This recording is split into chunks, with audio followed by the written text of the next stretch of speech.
Les civilisations sont mortelles, proclame Paul Valéry, mais elles ont la vie dure, ajoute Samuel Huntington. Les empires sont plus fragiles. Certains empires, cependant, défient les siècles, comme l'Empire du Milieu, qui s'identifie à la civilisation chinoise, mais c'est d'un empire éphémère, qui pour beaucoup d'entre nous ne subsiste que par les gisants de Fontevraud, dont va nous entretenir le professeur Martin Aurel. Docteur d'État et professeur à l'Université de Poitiers depuis 1994, le professeur Martin Aurel a été directeur du Centre d'études supérieures de civilisation médiévale de 2016 à 2022. Ce centre, vous le savez, a été fondé à Poitiers dès 1953 par deux de mes anciens professeurs, Edmond-René Labande et René Crozet. Depuis l'an 2000, le professeur Aurel dirige les cahiers de civilisation médiévale. Cette revue, fondée en 1958, bénéficie, vous le savez, d'une réputation internationale. Le professeur Aurel participe aussi aux recherches historiques et archéologiques concernant le palais des comtes de Poitiers. Élève de Georges Duby, le professeur Aurel étudie les structures de parenté du Xe au XIIIe siècle. Et c'est ainsi qu'il explique que les stratégies matrimoniales peuvent conduire à la formation d'un empire. Et cet empire peut être aussi fragile que les mariages qui l'ont édifié. À ce propos, je vous signale évidemment la parution et la réimpression du fameux livre du professeur Aurel, L'Empire des Plantagenets, qui est disponible, vous voyez, en édition livre de poche. Mais les empires sont transcendés par la culture. Et le professeur Aurel, formé à la philologie à l'école pratique des hautes études, a étudié les chansons politiques des troubadours. Ces chansons engagées ont contribué à renforcer le pouvoir royal et l'empire plantagenet. Ont-elles eu aussi pour fonction de contrer l'opposition seigneuriale à l'empire? Sont-elles en fin de compte tout ce qu'il reste de cet empire de nos jours? En effet, tout empire périra selon le professeur Jean-Baptiste Durosel. Puisse l'empire plantagenet survivre dans nos mémoires grâce au talent, à l'érudition incomparable et à l'esprit de synthèse du professeur Martin Aurel. Professeur, je vous laisse la parole.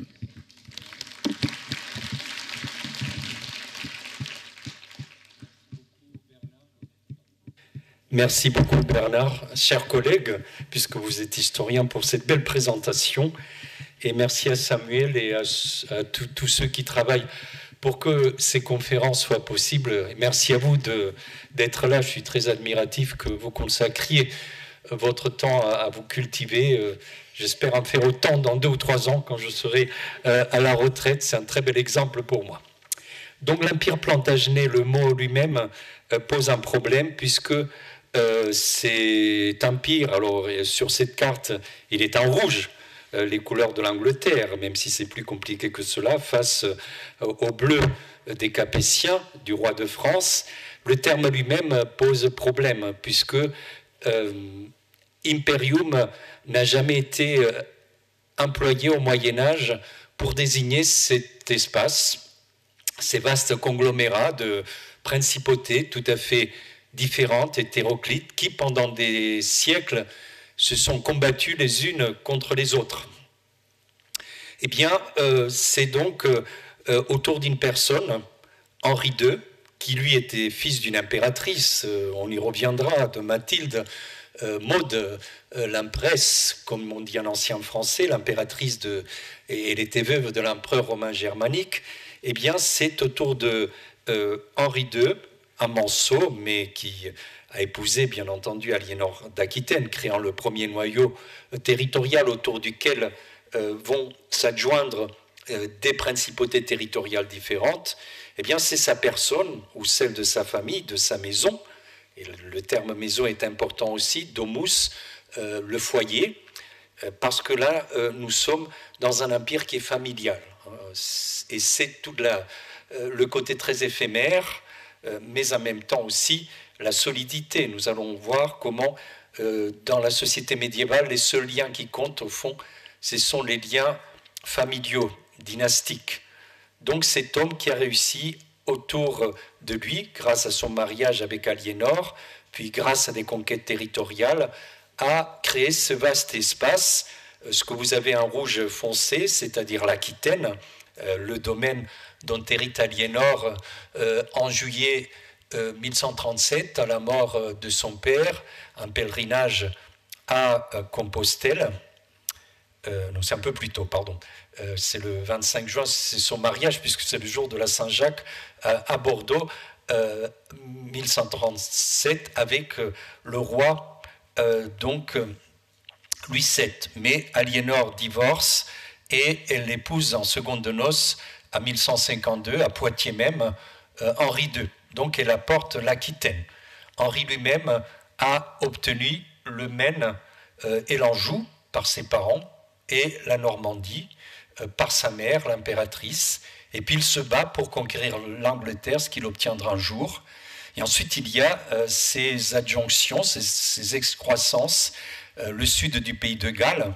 Il ne faut jamais confondre l'Angleterre ou l'Écosse ou le pays de Galles, vous le savez bien, mais le sud avait été conquis par des chevaliers anglo-normands qui font ces faits innommables pour les pauvres Irlandais, puisqu'ils vont avoir jusqu'à nos jours les Anglais chez eux, de conquérir le Leinster, le pays de Dublin, et puis le sud donc de cette partie orientale de l'Irlande autour de 1170. Et puis il y aura le mariage de l'héritière de la Bretagne, armoricaine cette fois-ci, la petite Bretagne, avec une des filles d'Aliénor et de Henri. Donc vous voyez, par mariage, cet homme a réussi à constituer un empire.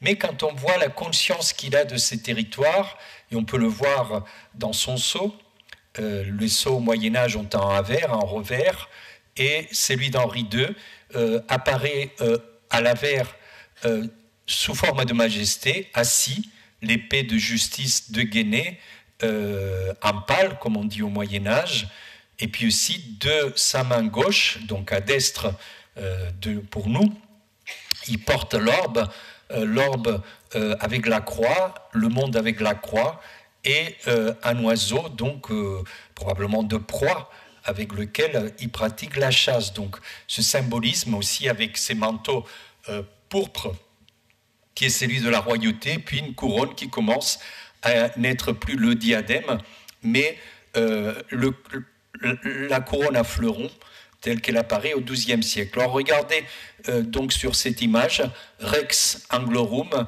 Henricus Dei Gratia. Il apparaît donc à l'avers de son sceau en majesté en tant que roi. Il est l'égal donc du roi de France, de l'empereur romain germanique, du roi de Castille ou d'Aragon. Il porte la titulature royale. Mais au revers, il reste un prince territorial, un comte, un duc. Vous voyez ici, si on part du bas vers la gauche, le terme, on va partir un peu vers la droite. Oui, c'est ça, vous voyez ici la petite flèche. Ici, Dux Normanorum, c'est effacé, duc des Normands, Aquitanorum, des Aquitains, et Comes Andegavensis, donc comte d'Anjou, Henri, par la grâce de Dieu. Par la grâce de Dieu, ça veut dire qu'il aimerait bien avoir le pouvoir directement du ciel, de la providence. Malheureusement, il ne faut jamais oublier cela, enfin malheureusement, si on se met du côté de nous autres, enfin, moi par adoption, ceux qui appartenons à l'ouest de la France, à l'ancien empire angevin, Plantagenet, il doit l'hommage au roi de France. Et ça, c'est un handicap très lourd, puisque pour ses possessions continentales, il doit se mettre à genoux, mettre les mains dans les mains du roi de France et reconnaître que le roi de France est son seigneur. Mais lui, il aimerait que ce soit par la grâce de Dieu, c'est-à-dire sans truchement, sans intermédiaire terrestre, sans aucun roi qui aurait un pouvoir sur lui. Donc c'est toute l'ambiguïté aussi de cet empire. Je vous ai dit que le terme empire n'apparaît jamais pour désigner cet ensemble, et pourtant le terme imperium avec minuscule veut dire un pouvoir. J'ai l'empire, j'ai la prise sur quelqu'un. Et certains de ces courtisans, les plus flagorneurs parfois, insistent sur l'étendue de ces terres, sur cette dimension quasi-impériale. Je vous cite l'un d'entre eux, Giraud de Barry. Giraud de Barry est le neveu de Maurice Fitzgerald. Maurice Fitzgerald, un membre de l'aristocratie anglo-normande installée au sud du pays de Galles, après une conquête très dure, qui a participé avec Richard Strongbow, l'arc fort, à cette traversée de la mer d'Irlande. J'ai un ami irlandais, une fois je lui ai dit le canal Saint-Georges, il a failli me tuer, donc, puisque Georges est le patron de l'Angleterre, donc il a traversé cette mer à la demande du roi du Leinster, qui voulait en découdre avec son voisin. C'est toujours le problème de ces gens qui ne s'entendent pas entre eux et qui font appel à des externes. Et donc, l'oncle de Giraud a participé à cette conquête. C'est un homme qui maîtrise donc l'épée. Vous voyez cette épée qui est surdimensionnée dans l'un des manuscrits qui parle de la conquête de l'Irlande. C'est Giraud de Barry. Barry, c'est une petite île au large de Cardiff. C'est donc Giraud qui nous a raconté aussi la conquête de l'Irlande. Donc cette fois-ci, ce n'est pas tant par mariage, mais par la force des armes. Or, Giraud écrit au sujet de Henri II, « Vos victoires défient les bornes de la terre. Vous, notre Alexandre d'Occident, avez étendu votre bras depuis les Pyrénées jusqu'aux confins occidentaux de l'océan du Nord. » Donc depuis les Pyrénées jusqu'au mur que l'empereur Adrien avait construit sous l'Empire romain aux lisières, à la frontière, au limes, comme on disait en latin, de ce qui est aujourd'hui l'Écosse, la Calédonie à l'époque, pour contenir les Pictes, les Scots, ces populations menaçantes. Les Écossais, donc, ont résisté, contrairement aux Gallois du Sud, à la pression anglo-normande, mais pas les Gallois. Et vous voyez cette idée d'Alexandre le Grand. C'est un personnage extrêmement populaire. À la fin du XIIe siècle, on traduit du latin en français, en ancien français, et en octosyllabe, un vers, la geste d'Alexandre. Donc c'est quelque chose qui est extrêmement connu dans les cours. Et Henri II lui-même se fait enterrer à Fontevraud avec une inscription épigraphique que nous n'avons plus de nos jours, qui le compare aussi à Alexandre. Donc cette volonté de conquête, cette volonté impériale.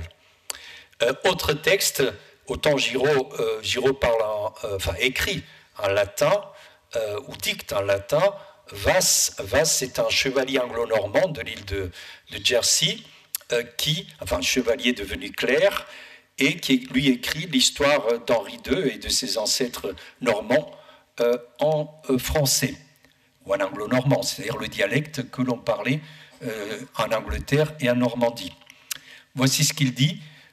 Henri II tient l'Angleterre et toute la terre du bord de la mer, entre l'Espagne et l'Écosse, de rivage en rivage. Donc, depuis le comté de Leinster autour de Dublin, jusqu'à l'Auvergne, jusqu'au Limousin, vous avez, et puis du nord au sud, depuis la Normandie ou l'Écosse jusqu'aux Pyrénées, vous avez cette vaste construction territoriale. Et c'est une construction, il y a quelque chose d'artificiel, nous le verrons, dans cet empire. C'est pourquoi, effectivement, il périra, il est éphémère.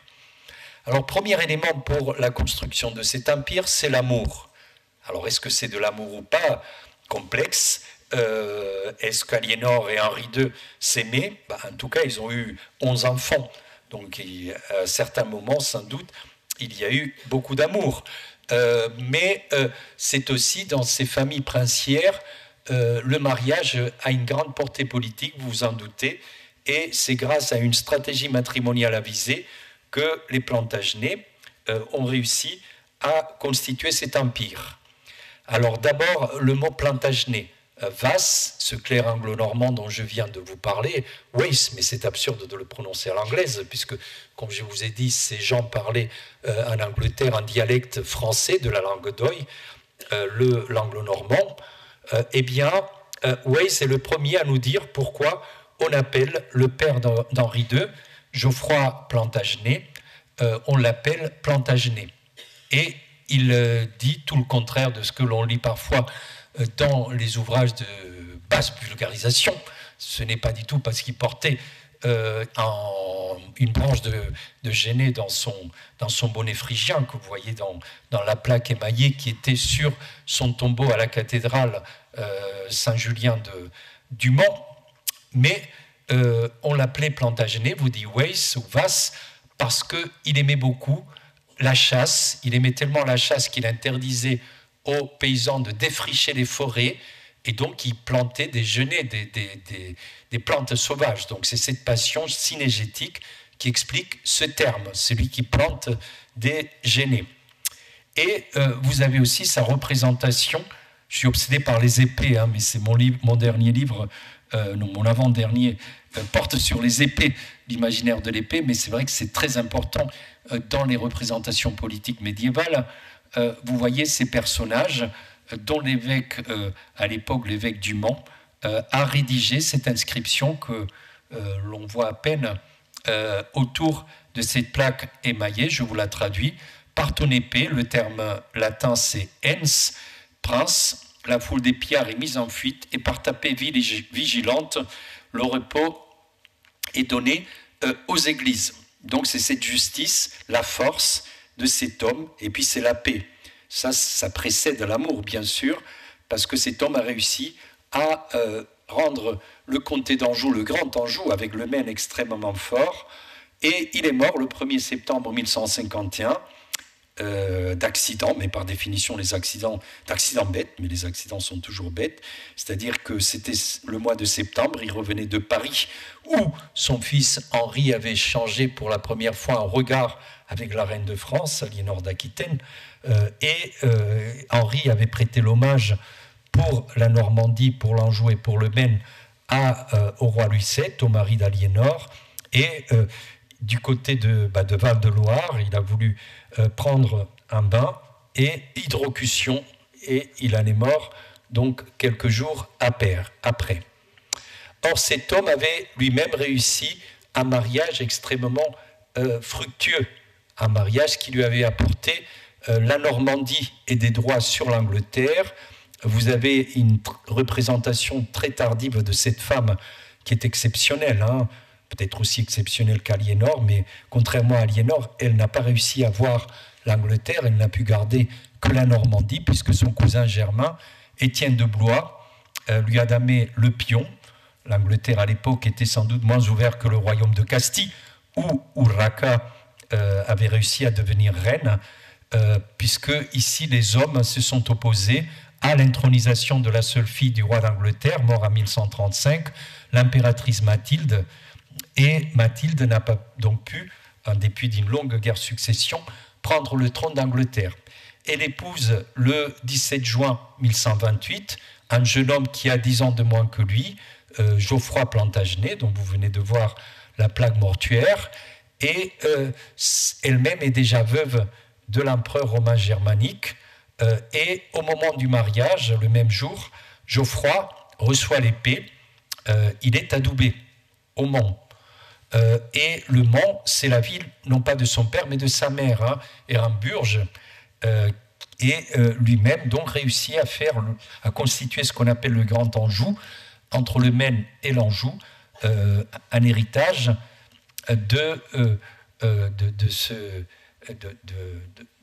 du mariage de ses parents. Donc Geoffroy, fils de Foulques V, si je ne me trompe là, et Geoffroy et Éramburge, lui-même épouse l'impératrice, la veuve d'Henri VI. Elle a toujours gardé le titre d'empresse. Très honnêtement, comme elle n'a jamais été couronnée à Westminster, c'est son cousin germain, Étienne de Blois, qui lui a pris son héritage de façon tout à fait injuste, si on en croit les lois de succession de l'époque, donc c'est un usurpateur, eh bien, très honnêtement, il n'a jamais porté le titre de reine d'Angleterre, mais c'est lui peut-être plus prestigieux d'empresse, d'impératrice. Mais son fils et elle-même n'ont jamais... Elle-même s'est battue aussi. Hein. Il y a un très beau passage où, nuitamment, elle doit s'enfuir d'une place forte d'Oxford, et la nuit, donc, à cheval avec un de ses fidèles, elle doit traverser la Tamise. Bref, c'est une femme extrêmement, une virago extrêmement audacieuse. Son fils Henri l'accompagne aussi dans ses campagnes militaires, et Henri est revenu sur l'île à plusieurs reprises avec son oncle qui était le demi-frère de Mathilde, un des fils bâtards, il en avait une trentaine, du roi Henri Ier d'Angleterre, mais c'est une époque où les bâtards n'accèdent plus au trône, contrairement à ce qui se passait 2 générations avant, puisque vous le savez, Guillaume le Conquérant, c'était le fils bâtard du duc Robert de Normandie. Je ne sais pas si ça vous dit quelque chose, mais sinon j'ouvre trop de parenthèses, je perds le fil, donc je ne peux pas donner trop d'explications. Bref, quoi qu'il en soit, par son adoubement, Geoffroy reçoit une épée extrêmement prestigieuse, l'épée de Vaillant, l'épée de ce forgeron mythique, galant, de la chanson de Geste. C'est un moine de Marmoutier à Tours qui nous raconte cette histoire au moment de son adoubement. Et aussi bien Geoffroy que son fils Henri ont conservé la Normandie. Ils ont fait la scission entre la Normandie et l'Angleterre pendant une trentaine d'années. Mais son fils Henri peut, avant la mort du concurrent, de l'usurpateur, d'Étienne de Blois, a réussi à reprendre donc l'Angleterre et à être couronné à Westminster en 1154. Revenons donc au mariage d'Henri II et d'Aliénor. Ils ont été mariés le 18 mai 1152. Après, j'ai employé le terme divorce, il n'est pas tout à fait exact. C'est la répudiation. Et en termes juridiques, et puisque nous sommes dans une fac de droit, il faut faire attention aux institutions. Vous savez qu'il y a un droit d'église, et ce sont les tribunaux ecclésiastiques à l'époque qui s'occupent des affaires matrimoniales. Et le droit canonique est fondé sur la doctrine de l'indissolubilité matrimoniale que vous trouvez dans Matthieu 16, si je ne me trompe, ou 19, je ne sais plus. Donc, pour qu'un mariage soit dissous et que les deux mariés puissent convoler en seconde noces, eh bien, il faut qu'il y ait une invalidité de ce mariage.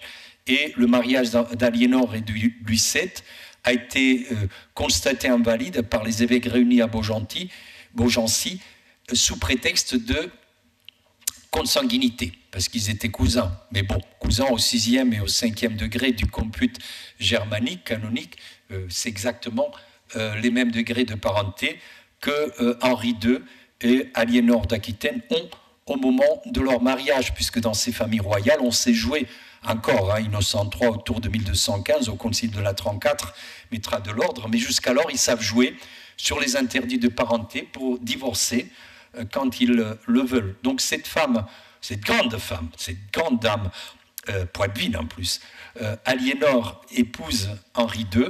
Vous connaissez tous, même si on le voit mal, il faut monter au balcon, mais c'est très difficile, à la cathédrale Saint-Pierre, sur la façade orientale, donc sur le chevet de la cathédrale, vous avez ce vitrail qu'elle a offert. Elle se trouve à la droite du Christ, donc à la place prestigieuse du vitrail. Elle offre le vitrail avec son mari Henri à la cathédrale. Bien sûr, la cathédrale n'a pas été construite par Aliénor, on ne donne qu'aux riches. Surtout, elle a été subventionnée par le patrimoine des évêques, de l'évêque à l'époque, l'évêque Jean Belmain, en anglais, et des chanoines qui l'ont soutenu. Mais Henri II et surtout Aliénor, duchesse d'Aquitaine, étaient derrière cette belle construction. Et puis aussi, vous voyez, il y a 4 garçons, ce qui permet de dater assez bien le vitrail, parce que je crois qu'il y a une inscription sur l'un des arcs du chevet qui donne le début de la construction, là, qui donne, je ne sais pas si c'est 1161 ou 1167, enfin on est dans les années 1160, et là, puisqu'il y a les 4 garçons et Aliénor, on doit être avant la grande révolte d'Aliénor, en 1173, qui lui vaudra la captivité. Vous voyez donc ce couple royal, 4 garçons. La raison de la répudiation d'Aliénor par Louis VII, roi de France, est très simple. Elle n'avait donné, après 15 ans de mariage, que 2 filles à Louis VII. Il ne voulait pas que la mésaventure de Mathilde d'Angleterre se répète dans sa maison, puisque les Capétiens ont eu ces miracles, cette chance d'avoir toujours un garçon jusqu'à 1328, de père en fils, entre 987 et 1328, ce qui assurait, bien sûr, non seulement la continuité dynastique, mais surtout la paix et des successions extrêmement tranquilles. Alors Aliénor apporte donc l'Aquitaine, bien sûr le comté de Poitou, ce sont les comtes de Poitiers qui sont devenus ducs d'Aquitaine depuis toujours, et puis qui ont annexé à leur territoire au milieu du XIe siècle, par héritage, le sud du duché d'Aquitaine, ce qu'on peut appeler la Gascogne, si vous voulez, avec le pays d'entre-deux, autour de Bordeaux. Et puis l'Angoumois faisait déjà partie de l'héritage des comtes de Poitiers. Vous avez aussi ces lieux qui est la Marche, la vicomté de Limoges, le comté d'Auvergne. Les vicomtes et les comtes doivent l'hommage au comte de Poitiers, au comte de Poitou, donc ils sont sous sa mouvance, sous son allégeance, mais ils sont aussi libres d'une certaine façon. C'est le même genre de rapport que le duc d'Aquitaine ou le comte d'Anjou à l'égard du roi de France, dont je vous parlais tout à l'heure. C'est très compliqué cette société. Il y a un enchevêtrement d'alliances, et surtout d'hommages, de soumission des uns pour les autres qui rend extrêmement ingouvernable, bien sûr, ces territoires. Autre caractéristique de l'Aquitaine, bien sûr, vous voyez la frontière linguistique entre la langue d'Oï, la langue où l'on dit oui, et la langue d'Oc, la langue où l'on dit o, la langue du nord de la France, la langue du sud de la France, avec ce qu'on appelle le Poitevin-Saintongeais, donc des zones de transition entre les deux. Et malgré tout, il y a un choix politique de la part du grand-père d'Aliénor, Guillaume IX le Troubadour, premier troubadour connu, premier à nous avoir laissé des chansons lyriques qui chantent l'amour à la première personne en langue vulgaire, en langue vernaculaire. Eh bien, il utilise la langue d'Oc, probablement parce que, pour se rappeler que son épouse Philippine, comtesse de Toulouse, est toulousaine, donc que le toulousain lui revient. Et Aliénor d'Aquitaine, 2 fois mariée, poussera ses 2 maris respectifs à mener des campagnes contre Toulouse pour reconquérir ce territoire, là encore qui avait été usurpé par les hommes au détriment des femmes. Le comté de Toulouse, la première fois en 1141 et la deuxième fois l'été de 1159. C'est vrai que l'Aquitaine est très difficile à gouverner, et surtout le sud de l'Aquitaine. Henri II ou Aliénor sont surtout installés à Poitiers. Encore à Poitiers, ils ont beaucoup de problèmes avec les grands seigneurs, les comtes d'Angoulême, les Taillefer, les Parthenay l'archevêque, les vicomtes de Thouars a fortiori, et puis la 4e grande famille, les Lusignans, avec lesquels ils sont toujours à se battre, ils ont toujours maille à partir. Mais c'est encore plus difficile quand ils traversent la Garonne ou la Gironde et qu'ils ont affaire aux Gascons. Là encore, un mariage qui permet de contrôler la Gascogne avec ce royaume particulièrement aguerri, où des combattants sont très bien formés au nord de la péninsule ibérique, le royaume de Navarre. Le royaume de Navarre qui n'a plus de frontière avec Al-Andalus, avec l'islam, et où il y a une main-d'œuvre guerrière, pour ainsi dire, prête à se faire embaucher. Donc, un coup de maître de Aliénor d'Aquitaine veuve a été d'obtenir pour son fils Richard la main de Bérengère de Navarre, enterrée à l'abbaye de l'Épau, près du Mans, avec cette sculpture extraordinaire de poupées russes, enfin un jeu de miroir, où Aliénor se fait, où Bérengère, veuve de Richard Cœur de Lion, se fait représenter elle-même en train de tenir son propre cadavre dans ses gisants. Donc Bérengère qui établit une alliance qui permet de contrôler les remuants sires gascons. Il ne peut pas, enfin, les Plantagenets ne peuvent plus tellement s'appuyer sur les Castillans, parce que les Castillans font l'alliance avec le roi de France désormais, et puis sont en litige pour le douaire de une des filles d'Aliénor et d'Henri II, Aliénor de Castille, qui réclame aussi des droits sur la Gascogne. Mais Aliénor et Henri II ont marié aussi leur fille au loin. La comparaison est facile, mais c'est vrai qu'Aliénor est devenue un peu la grand-mère de l'Europe, grâce à ces 9 enfants qui lui ont survécu dans la famille Plantagenet, plus ses 2 filles de son premier mariage. Mais elle a eu 3 filles qui ont été mariées, la première au roi de Castille, Alphonse VIII, la deuxième, Jeanne, ou la troisième, Jeanne, qui a été mariée d'abord au roi de Sicile, puis au comte de Toulouse, et qui avait été même promise à Aladil, au frère de Saladin, quand son frère Richard Cœur de Lion l'a amené en croisade. Elle n'en a pas voulu, tout comme le clergé de l'entourage de Richard, mais aussi bien les sources arabes que les sources latines nous parlent de ce mariage qui est quelque chose d'autant plus fascinant que l'on prévoyait, d'après les chroniques de l'époque, à faire une sorte de Palestine chrétiano-musulmane, donc où toutes les religions coexisteraient en dehors de la Syrie. Peut-être ça aurait évité beaucoup de problèmes par la suite. Et puis la troisième ou la seconde, Mathilde qui a été mariée au duc de Saxe et de Bavière, Henri le Lion, l'ennemi de Frédéric Barberousse, l'empereur romain germanique, et la mère d'Othon de Brunswick. Donc Aliénor est grand-mère d'un empereur romain germanique et grand-mère de un roi de Castille, et là aussi de la famille en Sicile, Raymond VI de Toulouse, Raymond VII, de Toulouse, le dernier comte de Toulouse, là encore, et son petit-fils. Donc vous voyez, c'est une femme qui a eu véritablement un réseau extraordinaire partout. Alors je vous ai apporté cette belle image qui est le frontispice, la première page d'un très beau manuscrit, un évangéliaire, c'est-à-dire une anthologie de textes des évangiles du Nouveau Testament, où l'on voit Henri le Lion, duc de Saxe, et son épouse Mathilde couronnée. Et alors c'est une image qui est très fascinante parce que vous pouvez reconnaître les personnages par les inscriptions, et vous avez ici quelqu'un qui n'est autre que Thomas Becket, assassiné à cause d'Henri II. Thomas Becket, donc, qui devient un des protecteurs de la famille, ce qui est assez extraordinaire d'une certaine façon. Et puis probablement, vous avez ici Mathilde, puisque Henri de Saxe veut montrer qu'il a une belle-mère impératrice, mais vous avez aussi derrière elle cette dame pour laquelle il n'y a pas d'inscription, mais qui est probablement Aliénor d'Aquitaine, une image d'Aliénor qu'on met rarement en valeur, mais il y a de fortes chances que ce soit une représentation.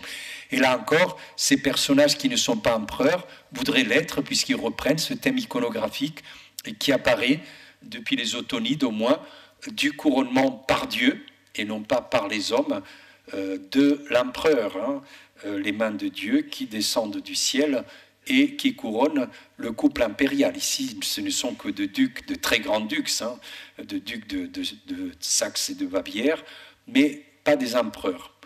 Alors je vous ai apporté une image beaucoup plus tardive qui parle de la rencontre entre deux rois, le roi de France, le roi d'Angleterre. Je pense que l'image correspond, il faudrait que je vérifie, au traité de Paris de 1259 entre Henri III, petit-fils d'Aliénor et d'Henri II, et Saint-Louis, qui est aussi un petit-fils d'Aliénor et et d'Henri II par sa mère Blanche de Castille.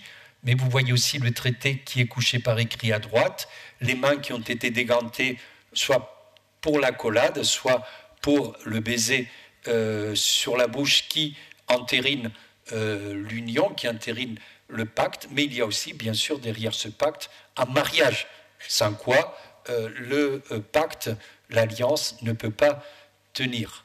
C'est-à-dire que c'est une affaire politique, une stratégie, et en même temps, c'est une affaire matrimoniale et patrimoniale, vous le comprenez, ce qui explique la naissance de l'Empire plantagenet. Alors vous allez me dire, mais ce sont les hommes qui décident sur ces mariages, ce sont des affaires très sérieuses. C'est faire fi de ce pouvoir informel que toute femme peut avoir au sein d'un couple au Moyen-Âge, et même de nos jours, dans des sociétés traditionnelles. Même si juridiquement Aliénor a beaucoup moins de pouvoir qu'Henri II, elle peut intervenir dans les mariages. La preuve, elle était déjà veuve, donc elle avait une puissance d'autant plus importante que son fils partait en croisade, et puis il a été en captivité, Richard Cœur de Lion, et qu'elle a un peu tenu le pouvoir de Richard en Angleterre et en Normandie. À l'Aquitaine, c'était beaucoup plus facile, puisque c'était la duchesse reconnue par ses sujets, par les seigneurs locaux, mais c'est elle qui est allée chercher en Navarre Bérengère à cheval à 70 ans. Elle a traversé tout le sud de la France, toute l'Italie, jusqu'au détroit de Messine, jusqu'en Sicile, où elle a livré à son fils sa fiancée. D'ailleurs, Philippe Auguste n'a pas apprécié, puisqu'il était là, en Sicile, en départ pour la croisade, parce qu'il s'attendait à ce que Richard épouse sa sœur Alix. Donc voilà Aliénor. Et puis aussi, dans ce pacte, je vous ai parlé du traité de Paris, ça dépend un peu de la place de la miniature par rapport au texte des grandes chroniques de France. Ça pourrait être aussi le traité du Goulet de 1200, qui prévoyait le mariage entre Blanche de Castille, la petite fille d'Aliénor, et lui, le futur Louis VIII, le prince Louis, là encore Aliénor, beaucoup plus âgé, presque 80 ans, traverse toute la France, une partie de la Navarre, la Castille, pour aller chercher sa petite fille Bérengère. Il y a un très beau roman qui vient de paraître, c'est sûr, c'est de la fiction, le roman de Marie-Noël Demey, qui raconte cette histoire. Hein. Ça a dû être un voyage extraordinaire, mais il n'y a que les romanciers qui peuvent le raconter, l'imaginer, la fiction, puisque nous n'avons pas de texte, mais ce voyage de quelques semaines où Aliénor a transmis à sa petite fille Bérengère tout ce qu'elle savait sur le gouvernement, sur les hommes, sur les rois, sur les femmes, sur la vie de cour. Et une conversation, Marie-Noël Demey, c'est il 8 ans soir, il 8 ans matin, il 8 ans soir, je crois que ça s'appelle comme ça. Donc c'est un bon roman, j'ai beaucoup aimé. En plus, elle me l'a fait lire pour éviter qu'il y ait des erreurs historiques. Donc je lui en suis d'autant plus reconnaissant. Alors bien sûr, des stratégies matrimoniales et patrimoniales, bon, je ne vais pas entrer dans les détails des échanges de biens, si c'est le dot, si c'est la douaire. La dot vient du père de la mariée vers le marié. Le douaire vient du marié du père de la mariée vers le marié. Le douaire, c'est le contraire, c'est le mari qui apporte des biens à son épouse, tous ces problèmes d'héritage, les querelles familiales qui peuvent s'en suivre. Je vous ai parlé de la guerre de succession d'Angleterre, puisque le cousin germain de l'impératrice Mathilde avait joué plus vite qu'elle pour se faire introniser à Westminster en profitant de la misogynie ambiante. Mais vous voyez, on est dans des sociétés où la structure de parenté véritablement donne une armature au pouvoir, au réel. Et ça marche comme cela.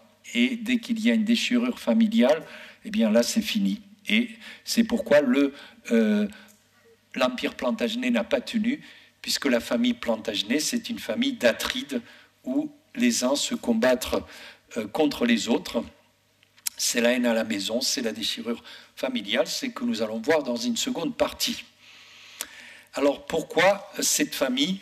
C'est une famille d'Atrides, hein. Vous avez tous en tête un certain nombre d'épisodes. 1173, la révolte d'Aliénor d'Aquitaine et ses garçons contre Henri II contre le mari, contre le père.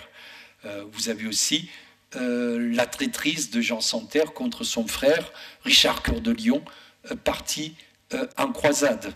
Alors pour nous, il y a des raisons complexes qu'on essaiera d'analyser pour les historiens du XXIe siècle, mais c'est peut-être plus intéressant d'abord d'essayer de se mettre dans la peau, dans les représentations mentales des gens du XIIe siècle, les intellectuels qui réfléchissaient sur ces événements, pour essayer de comprendre ce qui s'est passé. Et là encore, Geoffroy de Giraud de Bary nous donne la réponse de Geoffroy de Bretagne, l'un des 4 fils d'Aliénor et d'Henri II, à l'évêque de Winchester, qui lui avait demandé pourquoi il ne se réconciliait pas lors de l'une de ses révoltes avec son père Henri II. Voici ce qu'il lui a répondu. « Il nous a été donné par nature et pour ainsi dire par droit d'héritage de nos ancêtres qui nous l'ont légué et inculqué, instillé, qu'aucun de nous n'aime l'autre et que toujours le frère combattra le frère et le fils le père de toutes les forces dont il sera capable. Ne tâchez donc pas de nous priver de nos droits héréditaires en vous efforçant en vain de chasser le naturel. » Et le même Giraud de Bary met sur les lèvres de Richard la phrase suivante, « Nous qui provenons du diable reviendrons au diable. » Et puis il raconte une histoire, mais là encore c'est Giraud de Bary qui parle, attention, je ne vous dis pas que ce discours rapporté ait été véritablement prononcé par Geoffroy ou par Richard. C'est un prêtre qui, à la fin de ses jours, est très amer, parce que ces grands seigneurs de l'aristocratie anglo-normande du pays de Galles n'a pas pu avoir l'évêché de Saint-David's, alors que tous les chanoines avaient voté pour lui, parce que le roi d'Angleterre exerçait le droit de veto contre son intronisation épiscopale.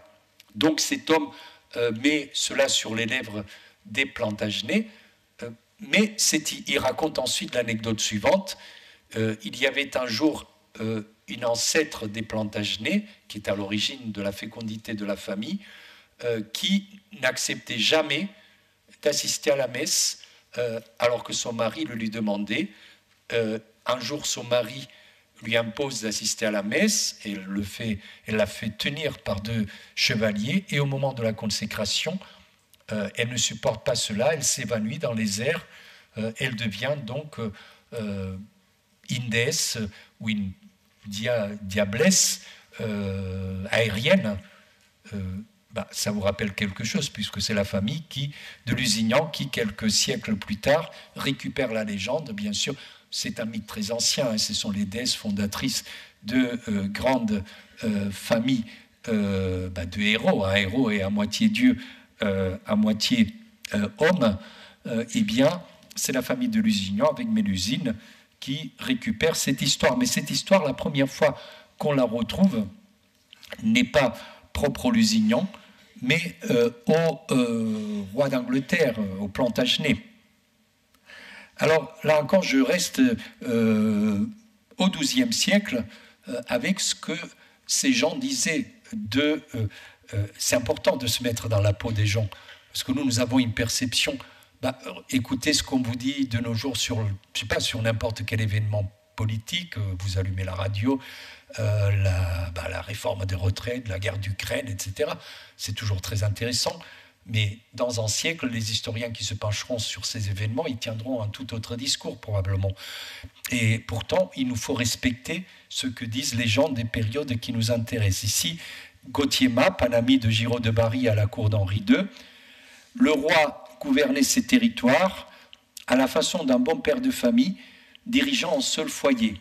C'est cette idée du pater familias, le père tout-puissant dans le droit romain qui est très à la mode au XIIe siècle, qui gouverne sa terre comme s'il s'agissait d'une seigneurie, d'une propriété rurale, si vous voulez. Mais le problème, c'est que cette famille ne tourne pas rond. C'est une famille d'Atrides, c'est une famille où les uns se combattent contre les autres.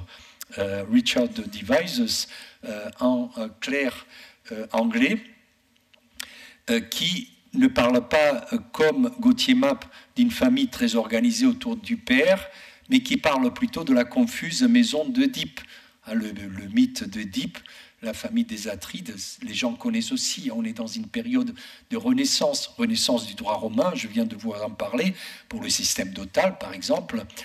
Renaissance aussi avec Alexandre, avec la connaissance de la mythologie grecque que l'on traduit, que l'on met en langue romane, d'où le terme roman. Ça vient de mise en langue romane, en langue vernaculaire, qu'on traduit d'abord du grec en latin et ensuite du latin en français, en roman. Alors donc, il y a dans ces chroniqueurs un discours extrêmement critique, extrêmement moralisant sur cette famille. C'est le contre-exemple. Vous savez, les gens à l'époque écrivent l'histoire, comme disait Cicéron, pour en faire une maîtresse de vie. Historia magistra vitae, disait Cicéron. Et tous les médiévaux, surtout au XIIe siècle, voient l'histoire comme un réservoir d'anecdotes moralisantes. Et donc ici, nous avons un discours qui est extrêmement critique, qui est moralisant. Et on verra quel est le fond de ce message de présenter cette famille d'une façon si violente, si conflictuelle. Alors maintenant, si je chausse mes lunettes de historien du XXIe siècle, qu'est-ce que je vous dirai? Je reviendrai à mon maître vénéré Georges Duby, qui a été très bien cité en introduction. Merci Bernard. Eh bien, Georges Duby a fait un article génial sur les jeunes au XIIe siècle. Qu'est-ce qu'un jeune? Un jeune, c'est quelqu'un qui n'est pas marié au XIIe siècle, un membre de la famille aristocratique qui sait manier les armes, qu'on a formé à la guerre, à la chevalerie, mais qui, en attendant d'être marié, d'être casé, d'avoir un patrimoine, parce que c'est un cadet de famille, et que son aîné a raflé toute la mise, l'héritage par la primogéniture, l'héritage de son père, eh bien, il doit chercher une femme, un héritage. Et il y a le senior, il y a le vieux, le père qui détient l'héritage. Mais ici, nous avons quelque chose qui est tout à fait différent.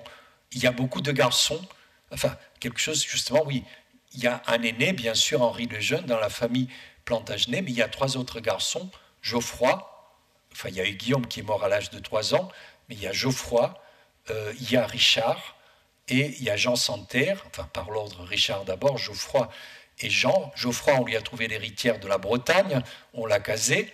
Jean n'a pas de terre, Jean Santerre, et il essaie toujours d'en avoir davantage. Et tout cela, et Henri le Jeune, l'aîné, qui récupère aussi une grande partie de l'héritage, en particulier la couronne. Mais il n'est pas content parce que son père tarde à mourir. Vous voyez, c'est tout le contraire avec Louis VII. Louis VII a eu beaucoup de chance.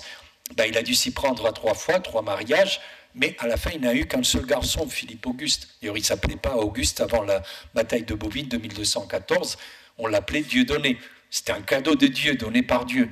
Tout le monde était désespéré. On pensait que ça allait être comme la guerre de succession anglaise, que Louis VII n'aurait jamais eu de garçon. Et puis, sur le tard, Adèle de Champagne, qui est d'ailleurs la sœur de ces 2 gendres, c'est une chose incroyable.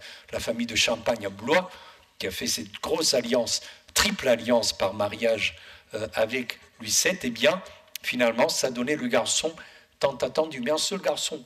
Ce n'est pas du tout le cas chez les Plantagenets, où les jeunes se battent, parce qu'ils sont entraînés à la guerre, mais se battent contre d'autres garçons. Les Capétiens avaient eu le même problème, mais ils avaient un apanage, un territoire secondaire, la Bourgogne, qu'ils avaient donné aux cadets et qu'ils avaient perdu. Et ça sera terrible jusqu'à Charles Quint, comme vous le savez. Donc ça ne sera pas non plus un très très bon calcul à longue échéance. Quelque chose aussi qui provoque la grande révolte de 1173 contre Henri II de la part d'Aliénor et de ses enfants, le crime dans la cathédrale. Le 29 décembre 1170, lors des vêpres d'un des jours sacrés de l'octave de la Nativité, de Noël, Thomas Becket, après 8 ans d'exil, est rentré la semaine précédente récupérer son évêché. C'est le primat d'Angleterre, Cantorbéry. Cet homme qui, dans sa jeunesse, avait été le bras droit, le principal conseiller. Il avait une dizaine d'années d'écart d'âge. Il était d'une dizaine d'années l'aîné d'Henri, qui était très jeune à l'époque. Il était le chancelier. Mais Henri avait eu l'idée géniale de octroyer l'évêché de Canterbury à Thomas Becket, à son chancelier, en se disant c'est formidable, je l'ai à ma botte, et comme ça il fera ce que je cherche, c'est-à-dire à contrôler l'Église d'Angleterre, en particulier à abolir les tribunaux épiscopaux, pour que tous les crimes relèvent de seuls tribunaux royaux. Pas de chance, à l'occasion de son ordination diaconale, sacerdotale, épiscopale, qu'il a eu presque le même jour, il y a ce qu'on appelle une conversion, je ne trouve pas d'autre mot, et tout à coup, Becket prend conscience d'être un évêque et non pas un larvin du roi d'Angleterre, et lui tient tête. Et il risque sa vie, il part en exil en France. Lucet est ravi parce qu'il a quelqu'un avec lequel s'opposer directement à son grand ennemi de toujours, c'est lui qui lui a volé sa femme, Aliénor. Enfin, c'est lui qui l'avait répudié en premier, mais il était tellement naïf que ça ne lui a pas traversé l'esprit qu'Aliénor allait épouser le comte d'Anjou, le futur roi d'Angleterre. Eh bien, il revient de son exil et il décide donc de réoccuper son siège, mais un jour, Henri II, qui avait bu un coup de trop dans une soirée un peu arrosée, il sort au milieu de la salle, une salle beaucoup plus grande que celle de la salle des ducs d'Aquitaine, hein, la salle des palais, des pas perdus, la salle de Westminster qui était colossale, hein, je crois qu'elle fait 3 fois la nôtre.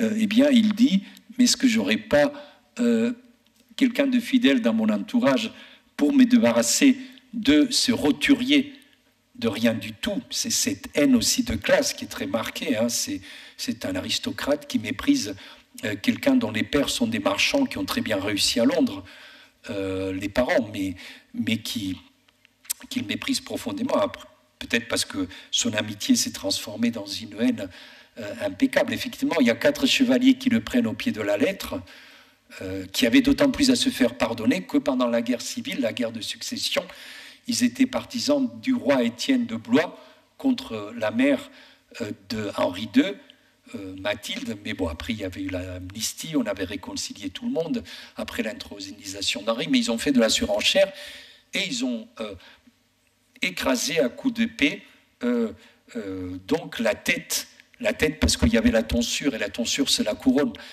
du prêtre, ce qui lui donne donc la possibilité de relever des tribunaux épiscopaux, d'appartenir à la classe cléricale et non pas aux laïcs.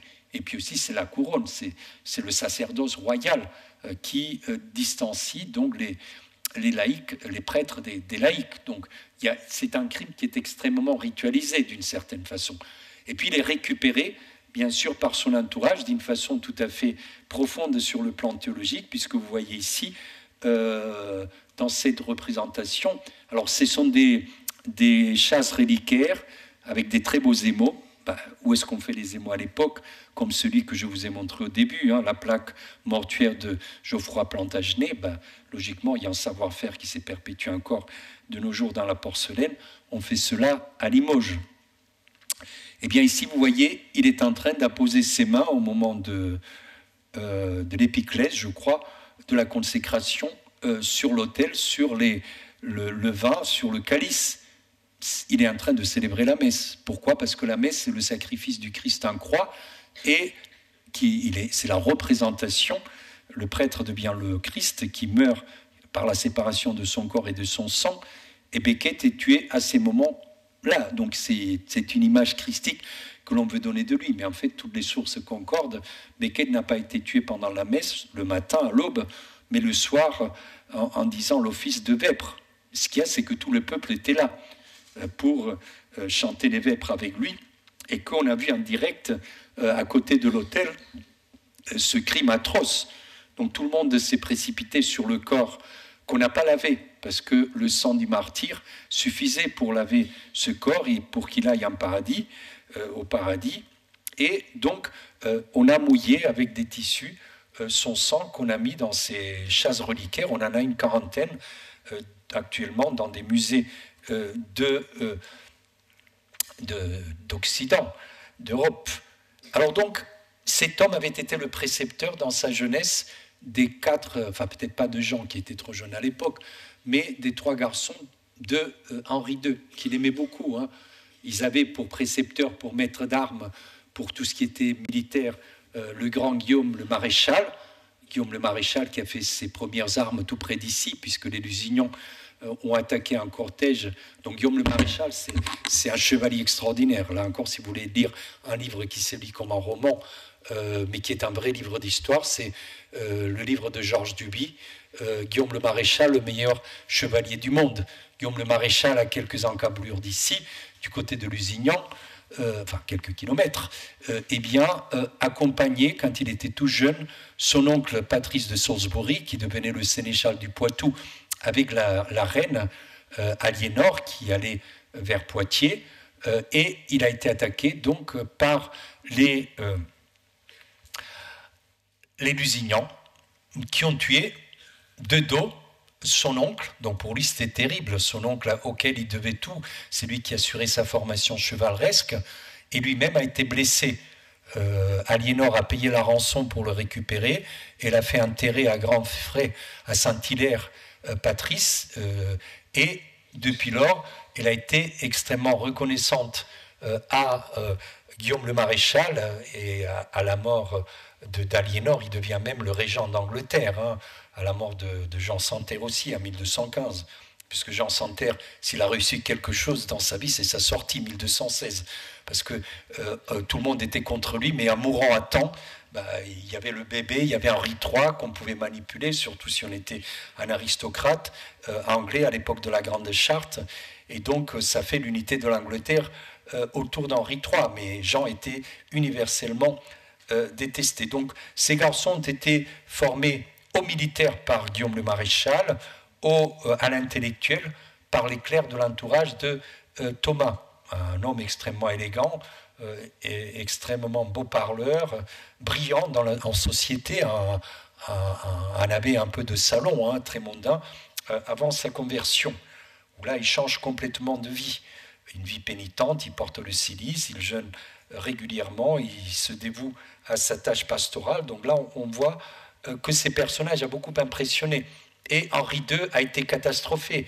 Qu'est-ce que j'ai fait à dire ce mot de trop? On lui a imposé une pénitence terrible, en chemise, les pieds nus, flagellé par les évêques, pour expier son crime aux yeux de tous, hein, comme on faisait toujours envers, depuis l'époque de Théodose le Grand, qui avait tué tous les hooligans vers 380 de l'hippodrome de Thessalonique, si je ne me trompe. Donc il y a toujours cette tradition, mais ça reste profondément humiliant pour Henri II. Et ses enfants lui en voudront. C'est aussi une des causes de la révolte.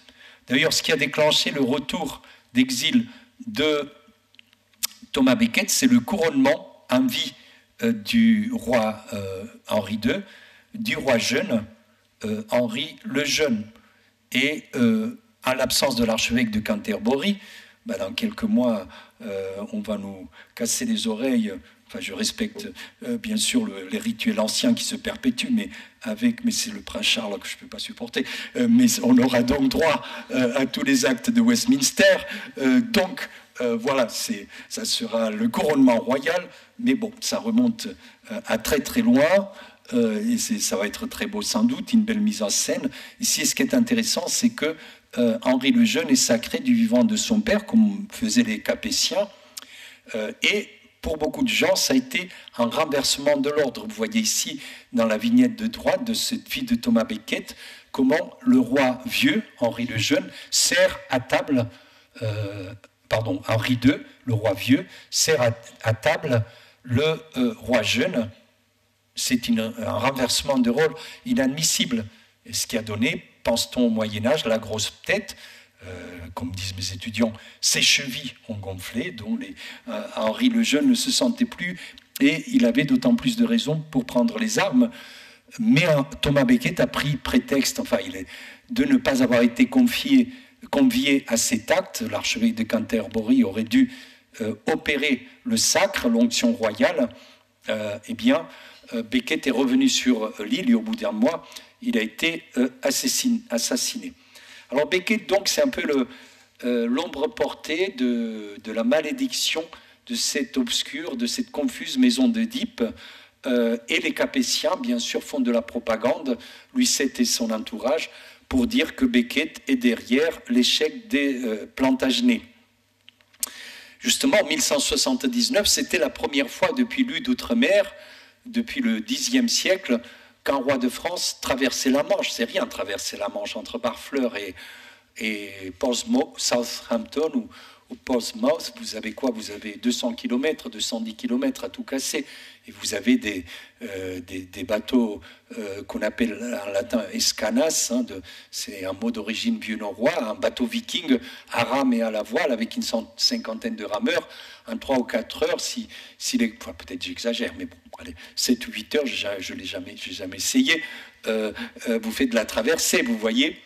Donc c'est à côté. Or, aucun roi de France ne s'était rendu en Angleterre, mais en 1179, 9 ans après le crime dans la cathédrale, Philippe Dieudonné tombe malade, et donc on pense que c'est fini, qu'il n'y aura pas de successeur pour le roi de France, et Louis VII demande la permission à Henri II, qui ne le lui refuse pas, après tout Henri est le vassal de lui, de traverser la Manche pour se recueillir devant le tombeau de Thomas Becket pour implorer la guérison de son fils Philippe Auguste, ce qui intervient.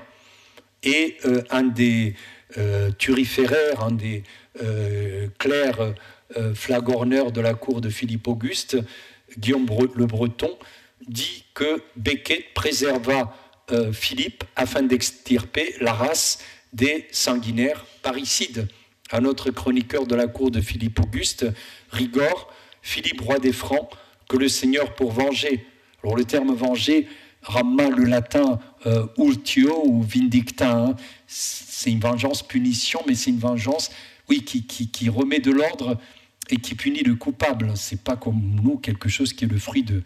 Ce mot veut dire quelque chose qui est le fruit de la colère, qui est mauvais, qui nous rend peut-être méchants quand nous le pratiquons. Pour venger le sang du bienheureux martyr, imposa à la bouche d'Henri en guise de frein. Vous voyez, c'est une image très parlante, une métaphore, comme seuls les chroniqueurs médiévaux du XIIe siècle, les meilleurs, savent en user. Alors, qu'est-ce qui se passait 3 ans après le crime dans la cathédrale, je ne vais pas trop m'arrêter sur cela, mais il y a la grande révolte de 1173. Pendant 2 ans, tout le monde prend les armes contre Henri II. Mais Henri II ne se fait pas avoir, puisque c'est un homme extrêmement habile. Et cette révolte qui part du Maine, de l'Anjou, beaucoup du Poitou, parce que Aliénor a son oncle maternel, Raoul de Fay, fait la baisse, hein, c'est au nord du Poitou, aux lisières de la Touraine, donc qui est de la famille vicomtale de Châtellerault, il est seigneur de Fay par son épouse. Eh bien, les Lusignans, les Thouars, les Angoulême, tout le monde se révolte contre Henri, qu'il trouvait très autoritaire. C'est vrai qu'il était très autoritaire. Mais une partie du Maine, aussi du Perche, de la Bretagne, qui est détenue par un des fils d'Henri II, Geoffroy, aussi. Et puis, bien sûr, Aliénor a une idée géniale, c'est d'aller voir son ex, Louis VII, pour lui demander le soutien militaire. Et en Angleterre, pareil, tous les Earls, tous les comtes du nord, des Midlands, du centre de l'Angleterre, et même du nord de l'Angleterre, du Yorkshire, se révoltent aussi, le comte de Leicester en particulier. Donc pendant 2 ans, Henri a beaucoup de mal à contenir tout cela. Alors c'est une société où les femmes, je vous l'ai dit, n'ont peut-être pas un rôle public très marqué, mais il y a tous ces pouvoirs en coulisses, informels, qu'on leur attribue.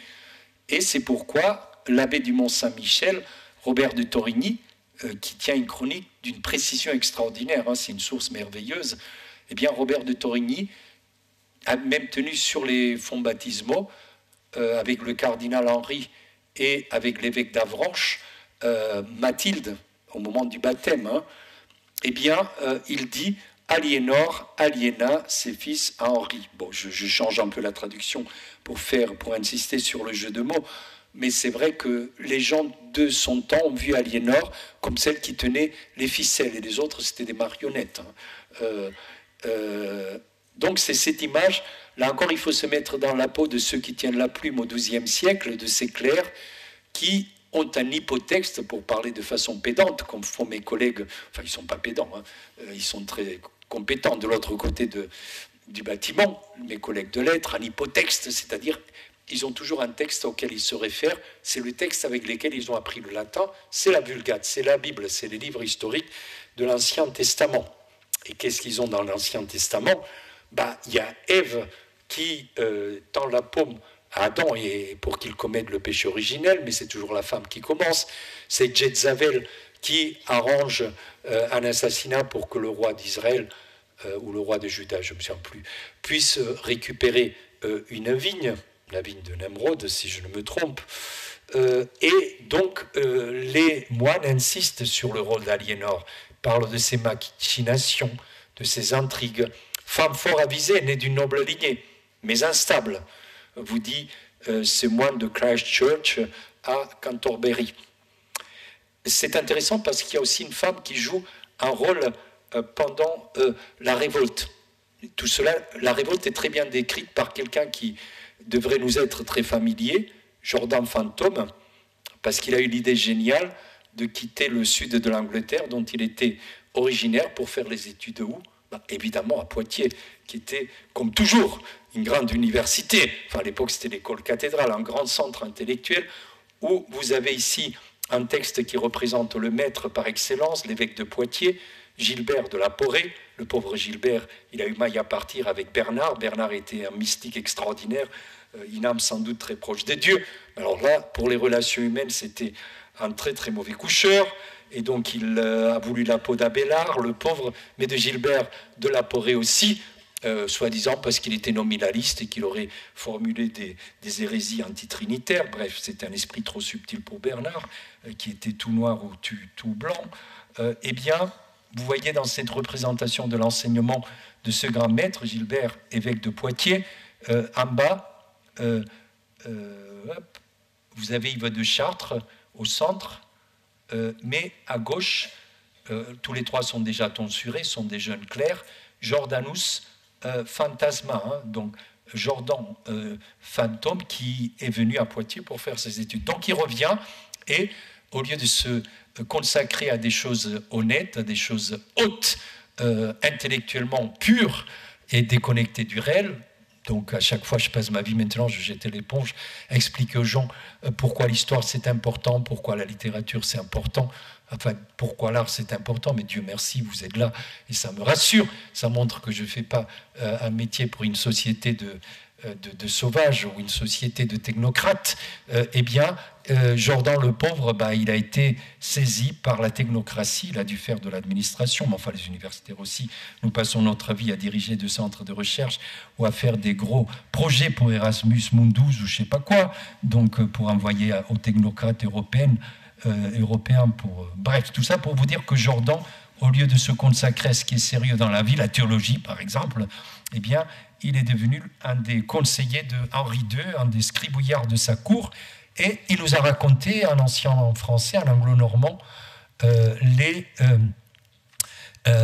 l'histoire de Révolté, qu'il déteste, puisque il est flagorneur, il est à côté d'Henri II, bien sûr. Eh bien, qu'est-ce qu'il nous dit ? C'est que la comtesse de Leicester est aussi un très mauvais esprit, c'est l'âme damnée de son mari Robert, et c'est elle qui le pousse à faire la révolte.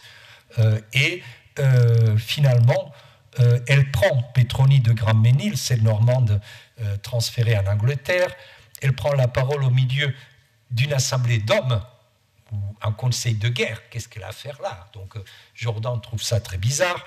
D'ailleurs, un de ses contemporains, un chanoine régulier du Yorkshire, Guillaume de Newborough, vous dit qu'elle avait une femme d'une âme ou d'un courage viril, hein, c'est une virago.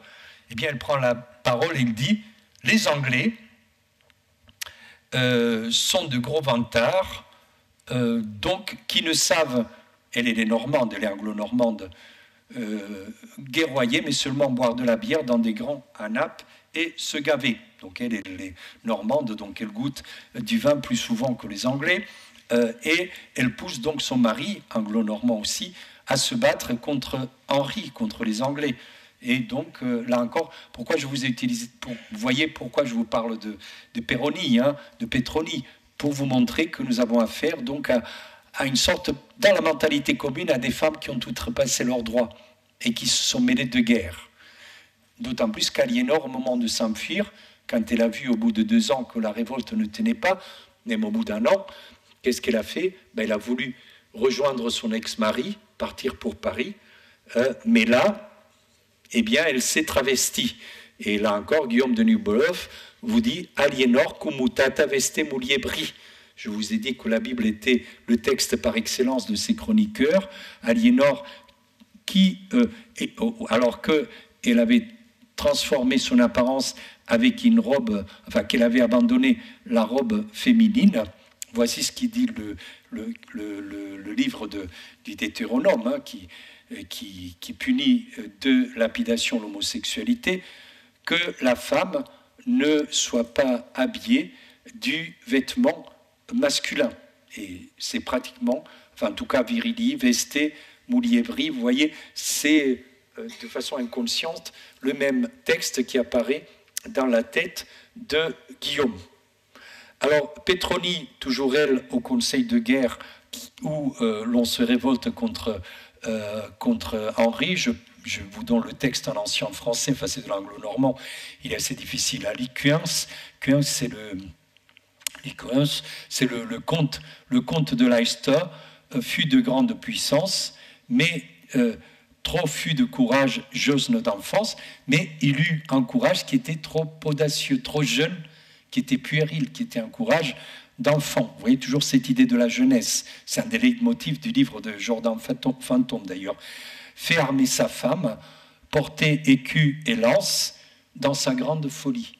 Quelqu'un qui renverse les rôles, ces travestissements, un homme qui est aussi fatal à Petroni, hein, puisque Petroni sera renversé au cours de la bataille de Fordham, où elle est battue, de Fordham, et on dit aussi qu'elle aurait été violée, mais des chevaliers anglo-normands très courtois se sont opposés à la piétaille qui voulait donc abuser d'elle. Alors il y a quand même un Aquitain qui est très très favorable à Aliénor, c'est quelqu'un de génial, c'est très curieux, sa chronique latine n'a jamais été bien éditée ni bien traduite, il n'y a pas de traduction, sauf de M. Labande par passage. Richard Le Poitevin, c'est un moine de Cluny, et à Cluny, il avait fait la connaissance du grand ennemi de Henri II et de Mathilde, le frère d'Étienne de Blois, Henri de Blois, évêque de Winchester, qui de temps en temps allait faire des retraites, allait se recycler au monastère de Cluny en Bourgogne, où il avait été moine dans sa jeunesse. Or, Richard écrit avec tristesse sur la captivité d'Aliénor, hein, puisque en essayant de s'enfuir déguisé en homme, on l'a attrapé du côté de Chinon, on l'a enfermé, ensuite on l'a envoyé à Salisbury, ça a duré 15 ans, jusqu'à la mort de son mari en 1189. C'est un texte intéressant aussi, hein, parce que vous voyez aussi la vie de cour dans la salle de pas perdu du palais du duc d'Aquitaine, tout ce qu'Aliénor a mis sur pied pour animer la vie par son patronage, la vie poétique. Ta cithare s'est transformée en instrument de deuil et ton chalumeau en voix d'affliction. Citation de Job, hein, c'est ce qu'on appelle en centon, un pot pourri de citations de la Bible. Toi pourtant, délicate et tendre, Isaïe 47, jouissais naguère de la liberté royale, tu recevais des richesses, pourquoi es-tu consumé d'affliction? Pourquoi affliger ton cœur de tes pleurs quotidiens? Reviens captive, reviens vers tes villes, si tu peux. Donc Aliénor qui est apostrophée à la seconde personne lors de sa captivité, mais c'est un texte qui est très favorable à Aliénor puisqu'elle compare son emprisonnement à celui du peuple élu par les Perses, par les Babyloniens, par les Assyriens à Babylone. Mais bon, c'est l'exception qui consacre la règle de discours extrêmement défavorable à Aliénor à cause de sa révolte. Et puis il y a cette peinture murale géniale que vous avez peut-être vu, mais bon, il faut aller l'été à certaines heures ou téléphoner à l'office de tourisme de Chinon. C'est voilà, dans cette ermitage troglodyte du coteau de c'est la Vienne, hein, de la Vienne à Chinon, où vous avez donc Aliénor probablement menée en captivité. Mais comme il n'y a pas d'inscription, on ne peut pas savoir si c'est elle, mais le personnage qui mène le cortège, barbu, roux, alors que nous savons par une lettre de Pierre de Blois, un des clercs de son entourage à l'évêque de Palerme, qu'il avait cette rousseur, et la rousseur est d'ailleurs la couleur du diable, d'où cette déchirure familiale, précédé par sa fille Jeanne, probablement, et puis Aliénor couronnée, qui dit au revoir à son fils Richard, qui lui tend un faucon ou un aigle, et suivi de Jean sans terre. Pourquoi pas, hein? Sinon è vero e ben trovato. J'aime beaucoup cette interprétation de ma collègue Dieu et son homme, Nurit Kenan Kedar. Alors, des calomnies, bien sûr. Pourquoi Aliénor a fait cela? Eh bien, voici ce qu'on nous a raconté. Parce qu'elle avait dormi et avec le père et avec le fils.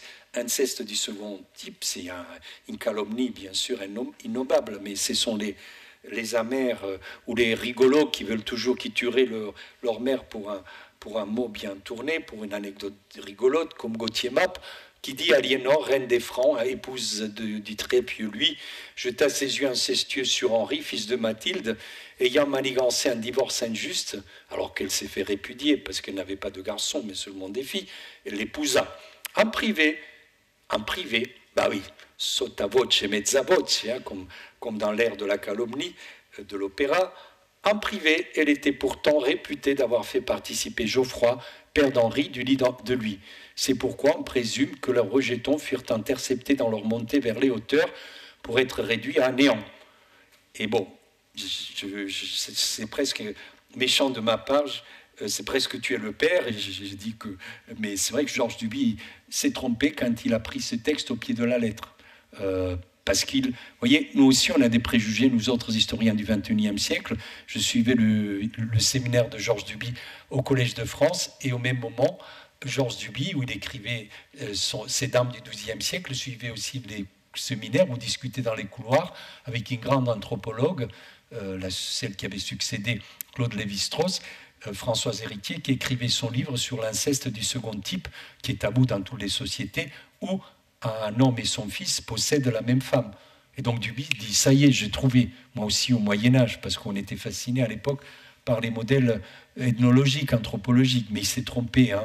Un de ses gros arguments, c'est que Giraud de Bari dit la même chose, mais justement un collègue anglais qui a pris sa retraite à Poitiers, parce que sa femme est poitevine, Keith Bates, avait écrit un très bon article, mais dans une revue de latiniste, le Latomus, donc que Duby ne lisait pas, pour montrer, il mettait en synoptique ce que disait Giraud de Bari, ce que disait Gauthier Map, et Gauthier Map plagie de façon éhontée très souvent Giraud de Bari, Gauthier Map. Ils se copient l'un l'autre. Donc l'argument de dire que le double témoignage, comme l'écrit Duby, prouve que ça a eu lieu, ça ne prouve rien du tout. Donc Aliénor n'a pas eu cette relation. On l'a traîné dans la boue, comme toute femme de pouvoir. Parfois, il y a des... Enfin, très très souvent, de plus en plus, il y a des femmes, et de votre temps aussi, très brillantes, très travailleuses, et puis qui gravissent les marches d'une société, d'une entreprise ou de la fonction publique. Très souvent, les mauvaises langues, qu'est-ce qu'elles vont dire pour les dénigrer? Promotion canapé. Voilà, donc c'est la même chose pour cette pauvre Aliénor. Mais c'est plus profond que cela, c'est que nous sommes dans un monde biblique où ces gens ont un modèle d'après lequel, si vous commettez l'inceste, vous provoquerez une guerre intrafamiliale. La déchirure familiale sera là. Je vous ai apporté une miniature médiévale du viol de Tamar par son demi-frère Amon, je crois que c'est le premier livre de Roi, ou le second, où Absalom, le frère de Tamar, venge par une guerre sa sœur violée par son demi-frère, au cours d'un banquet, et puis ensuite Absalom se révolte contre son père. Or, Henri le Jeune, qui est aussi à l'origine de la révolte, est comparé très souvent à Absalom. Guillaume de Neuboulouf très scélérat Absalom, pour parler d'Henri le Jeune, qui viole la loi naturelle de la filiation, mais aussi de la fidélité féodale et de l'hommage. Et puis Gauthier Mappe insiste beaucoup sur la beauté, une beauté diabolique, la beauté de Lucifer, de Henri le Jeune, sa belle chevelure rousse qui lui coûtera la vie. Vous savez qu'Absalom, à un moment, passe avec une mule sous un sycomore ou un arbre biblique, et puis sa chevelure fait qu'il reste coincé, pendu dans les airs. La mule continue, et puis un des sbires du roi David lui cloue une lance, un javelot au cœur. Donc c'est aussi ce qu'il a perdu, son éloquence, son charme. Et puis, dans Gauthier Mappe parle de lui comme s'il ne fut pas plus grand qu'Absalom, tu peux le comparer à Absalom, Henri le Jeune. Bon, alors je voulais vous parler aussi de la façon dont il gouverne l'Empire, mais je pense que vous avez envie de poser des questions. Je vais passer donc très très très vite. C'est plus administratif, c'est plus juridique, en tout cas ça me plaît moins. Il y a des choses intéressantes aussi, hein. C'est l'ubiquité de ses jambes. Henri II, on a une description de lui, ses jambes équestres, ses jambes fracturées. Et c'est vrai que quand on ouvre des tombeaux d'aristocrates médiévaux du XIIe siècle, on voit qu'ils ont des fractures aux jambes, tibia, péroné, parfois fémur, mais qui ont été très bien réduites. Parce qu'ils passent leur vie à cheval et qu'ils ont aussi 8 tombes où ils ont des ruades. Vous voyez aussi dans cet empire plantagenet, le centre du pouvoir, c'est surtout la Normandie et l'Angleterre, quand on voit les déplacements d'Henri et d'Aliénor. Bon, je vous ai dit que j'allais vous décrire la cérémonie de Westminster, mais comme on va voir ça, je vous l'ai dit, dans 4 mois, matin, midi et soir. Et puis là, j'aurais dû quand même vous parler, parce que ça, c'est génial. Saint-Hilaire, bien sûr, Saint-Hilaire de Poitiers, c'est là que Richard Cœur de Lion a été intronisé duc d'Aquitaine. Les symboles. Pourquoi ça nous fascine de voir les grandes cérémonies? Encore nous, ça nous fascine, mais imaginez-vous les gens du Moyen-Âge qui n'avaient pas accès à l'image aussi souvent que nous, et a fortiori une image mobile. Eh bien, là, tout a été probablement organisé. La mise en scène vient d'Aliénor, hein, de l'intronisation à Poitiers ou à Saint-Martial ou à Saint-Étienne de Limoges. À Limoges, d'ailleurs, il reçoit un anneau pour se marier symboliquement à l'Aquitaine, l'anneau de Sainte Valérie. Mais les Plantagenets ont échoué dans leur captation du sacré. C'est très étonnant. Autant les Capétiens, après leur sacre à Reims, peuvent imposer les mains sur les écrouelles de ceux qui ont la goutte ou de ceux qui ont les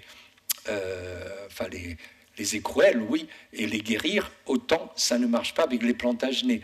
On a une vie d'une sainte anglaise d'Oxford, Sainte Frideswide, qui raconte qu'un jour, un courtisan d'Henri II, sa fille est malade, et il demande au roi de lui imposer les mains. Pas de chance, elle est paralysée, elle est au bord de la mort, après lui avoir imposé les mains, donc ça a échoué. Et on l'amène donc au tombeau de Sainte Frideswide, et là, elle retrouve la vie. Voilà, donc vous voyez, ça ne marche pas. Les Plantagenets n'ont pas maîtrisé le sacré, contrairement à la dynastie des Capétiens, à la fleur de lys. Eux, ils ont des léopards, cet animal hybride, vous dit Giraud de Bary, sur leurs armoiries. Mais ils sont beaucoup plus efficaces parce qu'ils connaissent le droit. Ils savent administrer. 2 siècles plus tard, ils nous mettront à genoux pendant la guerre de 100 ans. Parce qu'ils savent lever des impôts et ils savent lever des troupes. Et avec ça, alors qu'ils étaient un quart de la population française, ils ont eu une puissance terrifiante. Parce qu'ils avaient eu les Vikings qui exigeaient des tribus. Les tribus, il fallait les verser, le Danegeld, et puis ils savaient administrer. Tous les clercs qui venaient étudier à Poitiers, à Paris, ils les récupéraient ensuite, comme je vous ai dit, non pas pour faire des choses intéressantes, de sciences humaines, des arts libéraux, détachés de la matière, libre, comme on dit au Moyen-Âge, mais pour faire de l'administration, et c'était efficace. Et puis aussi, ils savaient faire des lettres. Aliénor, Henri II, c'est des grands intellectuels, des grands guerriers aussi, hein. Je vous ai donné une image de ces beaux châteaux qui a été fouillé il n'y a pas longtemps à Talmont-Saint-Hilaire, en Bas-Poitou, en Vendée, comme on dit de nos jours, après la Révolution française. Mais c'est quand même le Bas-Poitou, même si on nous l'a piqué et qu'on l'a rattaché au Pays de la Loire, j'ai jamais compris pourquoi. Mais c'est vrai que c'est un des lieux de révolte continuelle contre les Plantagenets. Et puis pourquoi ça s'effondrait? Ça dépend aussi des personnes. Vous savez, j'appartiens à la génération qui a été formée dans le marxisme, enfin j'en suis vite revenu, ou bien plus intelligent dans l'historiographie des annales, où seul le collectif, où seule la société compte, pas les individus. Mais j'ai du mal à comprendre pourquoi ça s'effondrait si vite. L'explication est humaine. Richard Cœur de Lion, admiré, prenant de risques à la bataille, généreux, large, un guerrier extraordinaire. Son frère Jean Santerre, universellement détesté, traître, ayant profité du départ de Richard à la croisade pour se révolter contre lui, pour passer un pacte avec Philippe Auguste et pour lui voler les terres. Ça ne tient pas la route. La seule victoire qu'a remporté Jean Santerre de son existence est tout près d'ici à Mirebeau, mais c'est parce qu'Aliénor était dans Mirebeau et que les Lusignans et son neveu Arthur assiégeaient le château. Et puis Guillaume de Roche aussi, le grand sénéchal de France après, qui a eu l'idée géniale de foncer sur les assaillants et de les prendre au moment du repas. Et Aliénor tenait la place forte. Mais autrement, Richard Cœur de Lion a écrasé de son retour à toutes les batailles, Philippe Auguste, Frédval, entre autres, Jean Santerre, 2 juillet 1214, un mois à peine avant Bouvines, se fait écraser de façon pitoyable sur la Loire, à quelques kilomètres au sud ou en aval d'Angers, à La Roche-aux-Moines. Et puis, il n'a pas été là en 1204 pour défendre ce beau château, Château Gaillard, où Richard Cœur de Lion avait gaspillé, engouffré les revenus de 2 ans de l'Angleterre et de la Normandie. Château Gaillard, dans le Vexin, il n'a pas tenu ses châteaux. Il était même en Angleterre parce qu'il avait peur de subir une révolte. Donc, vous voyez l'Empire à l'époque de Henri II, de Philippe Auguste, enfin la France, et ce qu'elle est devenue, de Richard ou d'Henri II, ce qu'elle est devenue à l'époque de Jean Santerre. Donc voilà, je ne vais pas résumer tout ce que je dis parce que j'ai été trop long, mais dans une conclusion. Mais ce que je voulais vous montrer surtout, c'est que nous avons une perception de l'espace politique de l'Empire qui n'est pas du tout celle des gens du XIIe siècle, qui avaient une sorte de pensée sauvage, une pensée mythique, mais qui au fond est peut-être plus intéressante que la nôtre parce qu'elle est beaucoup plus riche, elle est beaucoup plus attachée à des récits, à des contes, à des histoires qui continuent de nous faire rêver. Après tout, l'histoire, c'est quoi? C'est du rêve. Et je vous remercie beaucoup pour votre attention.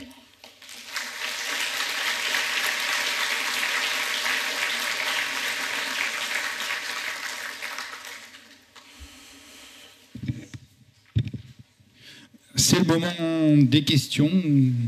Donc, je vous passe le micro.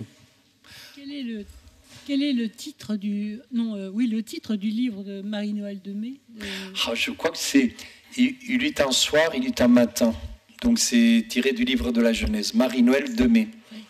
C'est une journaliste du Figaro. Elle avait fait juste un livre avant qui est très drôle, qui s'appelle Le Crocodile, qui devint le sac à main de Karl Lagerfeld ou quelque chose comme ça. Vous voyez, c'est pas du tout dans le Moyen-Âge, mais il a été fasciné par Aliénor et il a rédigé ce livre. Une autre question? Non, pas de réaction? Si, pardon. Merci. Est-ce que vous pourriez nous dire un mot, s'il vous plaît, du rôle des troubadours en tant que, comment dirais-je, agent de l'idéologie politique d'Henri II? Oui, c'est un sujet complexe parce que c'est sûr qu'ils font de la propagande parfois en faveur d'Henri II. Donc ils écrivent ce qu'on appelle les sirventes, des chansons politiques et pas seulement des cançons, des chansons d'amour. Mais en même temps, ils ont été souvent très hostiles à Henri II. Le cas le plus connu, c'est celui de Bertrand de Born, que Dante met en enfer parce qu'il porte... il rend responsable par ses poèmes qui chantent la guerre des révoltes que je vous ai décrites contre Henri II. Donc c'est un seigneur du Limousin ou des lisières du Limousin et du Périgord extrêmement actif et à la guerre. Et pour lui, donc, les enfants, les garçons de Henri sont beaucoup plus porteurs de valeurs aristocratiques parce que guerrières que leur père, vous voyez. Alors, bon, mais malgré tout, il y a cette tradition qui s'est perpétuée à la cour de Poitiers, où il y avait une sorte de centre qui distribuait beaucoup de chansons favorables à Henri II.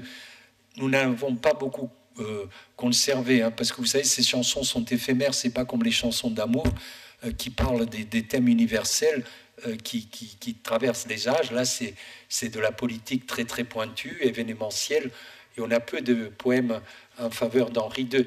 En revanche, on a gardé quelques poèmes de Bernard de Ventadour, le plus grand troubadour du XIIe siècle, en faveur d'Aliénor, hein, où il feint être amoureux, ou peut-être l'était-il en réalité, d'Aliénor, auquel il envoie des poèmes d'amour. Hein. Il apparaît toujours dans la Tornade, dans la dernière strophe des chansons de Bernard de Ventadour. Et indirectement, c'est aussi une forme de propagande, puisque c'est l'attachement à la reine, à la duchesse d'Aquitaine, donc ça renforce sa domination, son prestige, son autorité. Voilà. Entre parenthèses, on a 2 conférences à venir sur le thème des troubadours, alors plutôt sur les chansons d'amour, hein, mais ne manquez pas si le thème vous intéresse. D'autres questions, remarques? Oui. Oui, vous avez dit qu'ils avaient raté le sacré. Quid de la Sainte Ampoule qui était conservée à Poitiers pour le sacre justement des rois d'Angleterre? Qu'est-ce que vous connaissez de cette histoire? Non, c'est passé très vite, vous m'excuserez. Non, c'est-à-dire que oui, il y a une grosse différence.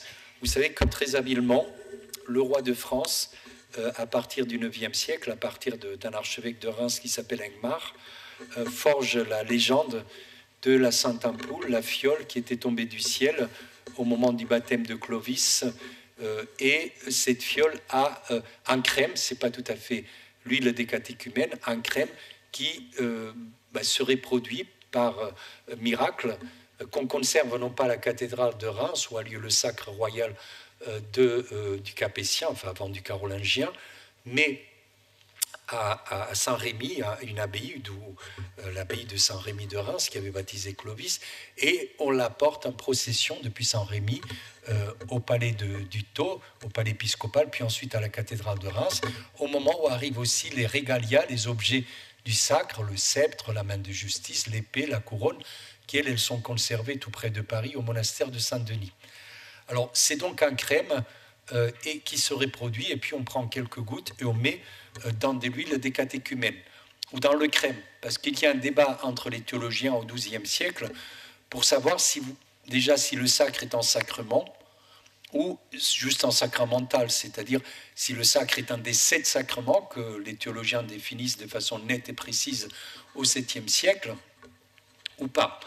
Et donc, dans les sacrements de l'Église, vous avez 2 sortes d'huile. Vous avez ce qu'on appelle l'huile des catéchumènes, qu'on utilisait pour oindre les enfants avant leur baptême, ou juste après leur baptême, hein, parce que et les confirmer aussi, mais surtout les objets liturgiques. Mais je dois vérifier si pour les confirmer c'est le crème ou l'huile au Moyen-Âge, parce que ça change avec les âges. Donc c'est une huile qui est juste bénie. Et puis vous avez le jour du jeudi saint, il y a une messe qu'on appelle la messe de la Seine, où tous les prêtres, le presbytérium d'un évêché se réunit autour de l'évêque pour consacrer au cours de cette messe le crème, que l'on n'utilise pas pour les objets ou pour les non-baptisés, comme l'huile des catéchumènes, mais qu'on réserve. Donc pour les objets, vous devez oindre un calice ou une patène, au moins au Moyen-Âge, avant de l'utiliser, de les rendre au culte. Donc on utilise le sang crème pour ordonner les prêtres et surtout pour ordonner les évêques. Vous vous souvenez, Talleyrand, quand il est, ou pour les malades aussi, l'extrême onction, pour les mourants, les moribonds. Talleyrand, au moment de mourir, comme il avait été évêque, il s'est souvenu qu'il avait été évêque et on allait l'oindre avec l'extrême onction. Hop, il tourne ses mains parce qu'il avait déjà eu le sang crème sur la paume au moment de son ordination épiscopale. Donc, alors, tout l'enjeu, et c'est ce que le pape en a voulu au roi de France, parce que le roi de France utilisait le crème et non pas l'huile des catéchumènes pour l'onction à Saint-Rémy.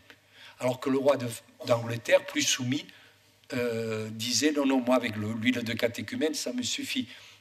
Mais bon, alors après, c'est des textes français qui insistent sur cela, c'est pour montrer que le sacre royal est supérieur et qu'il donne des pouvoirs thaumaturgiques, des pouvoirs de guérison supérieurs aussi, donc une puissance plus grande à ce qu'on commence à appeler la fille aînée de l'Église, ou le roi très chrétien, vous voyez. Alors que souvent, les Plantagenets, ben c'est comme les rois d'Aragon, c'est un peu les parias de l'Église, ils sont toujours en révolte contre la papauté, ils sont excommuniés. Bon, Philippe Auguste aussi a été excommunié, hein, parce qu'il s'est débarrassé de sa femme Ingelburg du Danemark, et Innocent III ne supportait plus qu'on se débarrasse des femmes comme ça. Il les a toujours défendues, les épouses. Hein. Innocent III, on dit souvent du mal de lui, mais il a été quand même très, très strict sur la répudiation unilatérale des femmes par les maris. Hein. Donc il a été, mais il n'a pas été autant excommunié que Jean Santerre, par exemple. Et vous voyez cette image aussi que les Plantagenets ont d'eux-mêmes, hein, comme des descendants du diable, etc. Donc l'image que les Capétiens, surtout à partir de Saint-Louis, où ils ont un roi qui est canonisé une dizaine d'années, enfin, je crois que c'est 1297, donc 27 ans, à peine après sa mort, vous voyez. Donc c'est une image qui est tout à fait différente, et c'est aussi par rapport au rituel qui peut changer. Mais bon, tout cela, on n'est pas très sûr, hein, il faudrait que je refasse toute la recherche. J'ai lu ça, c'est chez Jean-François Le Marinier, un historien du droit. Mais j'aimerais revenir sur tous ces textes pour voir si cette théorie n'est pas un peu capillotractée malgré tout. Mais là encore, c'est très intéressant. Et d'autres questions? Non, pas de... Bon. Très bien, eh bien, il nous reste à vous remercier beaucoup.